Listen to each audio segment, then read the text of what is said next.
So take us to your next item, Shaykh. Next item is this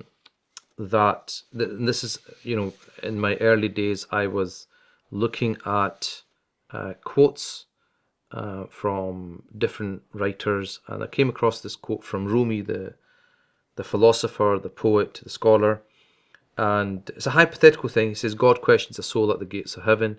You are the same as when you left. You are blessed by a life full of opportunity.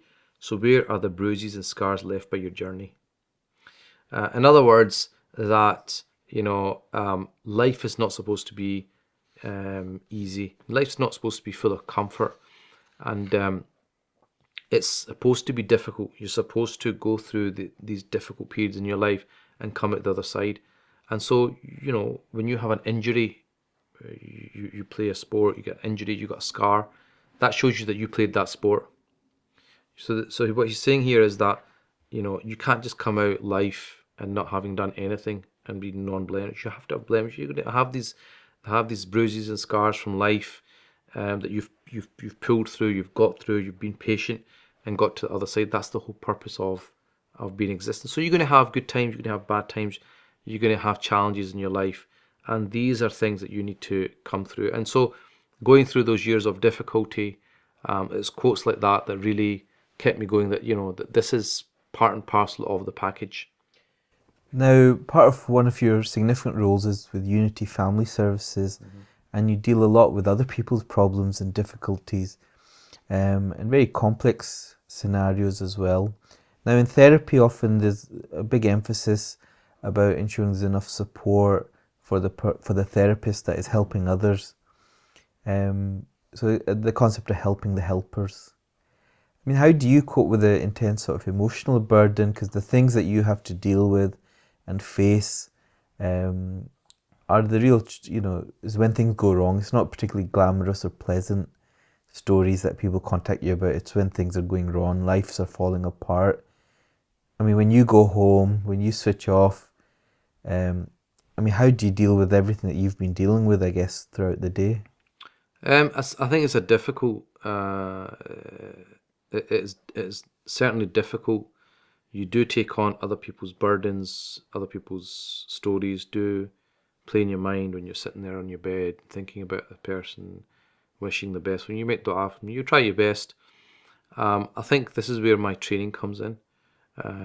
So sometimes it's just by reading a quote like that, or reading a hadith, or reading something that the scholars maybe said, and it puts things in perspective.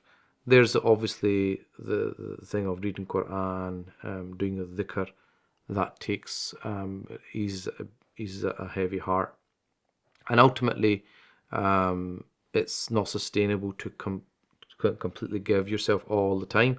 There's certain times where you need to recuperate. So Ramadan is a time where I don't deal with anyone's problems.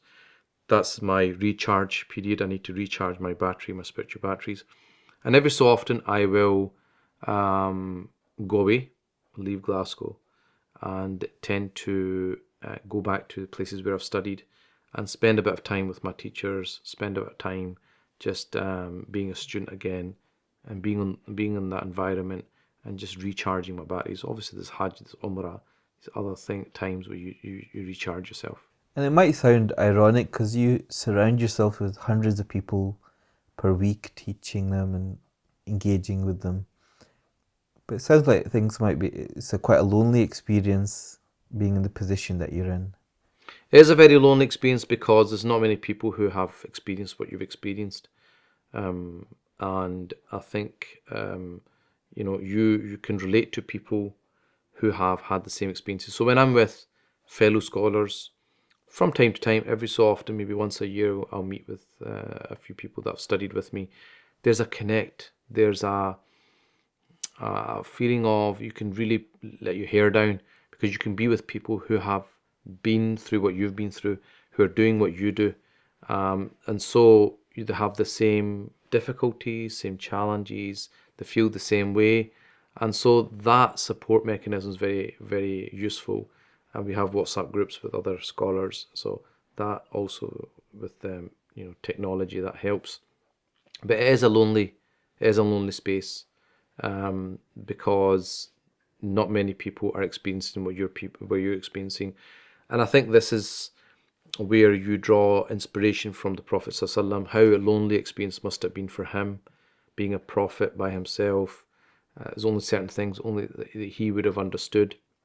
You read stories of other prophets, Nuh alayhi salam, how he was treated by his people, Yunus alayhi salam in the belly of the whale. So you look at these great people of Allah subhanahu wa ta'ala, and it was a lonely experience for them. I think I found it more difficult in the early years because, like I said, I was just an average guy. I had the same interests as everyone else, but as soon as I started to study, I started to drift from my friends. Certain things were not acceptable to me anymore. So, for example, swearing. I was trying to improve myself as a person. I don't want to be in an environment where people are swearing. My friends, they're just regular guys, saying things which are maybe not appropriate. Certain things which I'd heard from my teachers to stay away from. I was seeing that. So what happens? You tend to pull away because either you're going to be like them or they're going to become like you. And if there's a stalemate, then you have to pull yourself away. So it became a very lonely experience. Sometimes your family would be going out and say, "Oh, this is not a place that a sheikh should be going."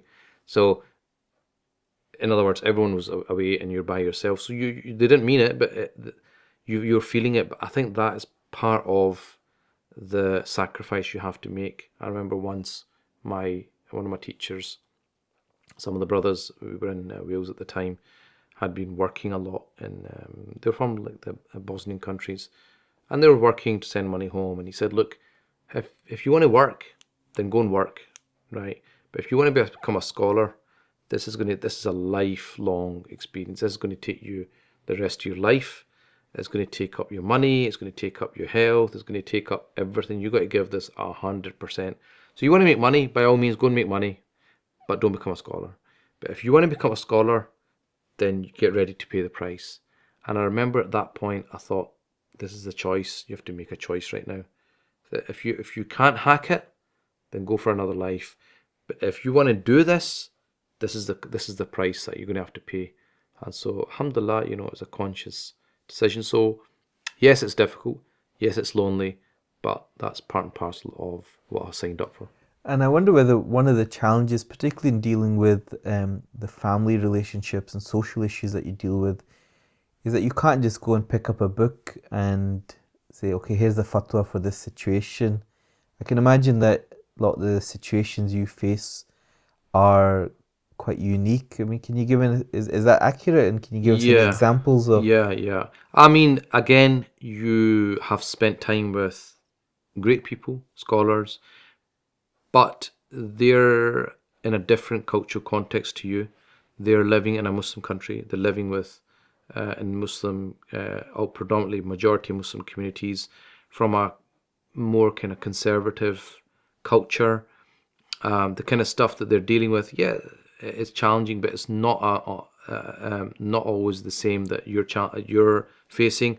So you may ask them a question, they've never faced it before, they're not sure themselves. It's not something that you can look up a book sometimes. So sometimes you're in a situation, you hear something, and you just have to use everything that you know from your knowledge, everything you've gained, your understanding of the world, your secular studies, every type of knowledge that you have to try to ultimately help the person in front of you. And it's not always easy. So, if I remember when I was dealing with a sister who she said my husband's had an affair, and again we know it's haram, but it does happen. It's not unique to just living in the West. It could happen in a Muslim country as well. So I was driving my car at the time. I said it's a bit more complicated than that. I said, okay, how is it more complicated? She said, well, the affair was with another man. And at that point, I had to pull over, and I said, can you say that again? And she said it was with another man. I was like, okay, you need to come see me. So nothing could have prepared me for that, So I'm now, it's Muslims, and her husband, I mean, his beard's bigger than mine, a very outwardly practicing Muslim, somebody who's got a good, decent status in society, has got a good job. I don't want to give too many details away because confidentiality issues. But she doesn't know how to deal with it. It was the first time I'd ever come across this. So then you're like, okay, well, how can we try and resolve this? And sometimes it's just the fact that, you are there for somebody. You may not have the answers, but you're there to help and support and try your best. And I think people just appreciate the fact that they had somebody that they could turn to and talk to in confidence and bounce things off, because they're not quite sure if they're doing the right thing or doing the wrong thing, because there was a child involved in this as well. So it wasn't just a simple case of getting a divorce. There was somebody's child involved. And so, these are challenging times that we're living in, that there's no easy solutions or answers to it, which is why, like I said to me, which day Eid is not really a priority for me anymore. I've had those discussions. I've given my opinion, and I'm not willing to spend any more time on it. There are other issues which are going completely unnoticed in the community. No one is dealing with them, and where are these people supposed to go? Thank you for listening to Desert Island Gems. Let us know what you think of the show and keep an eye out for special versions on McMuslim.tv.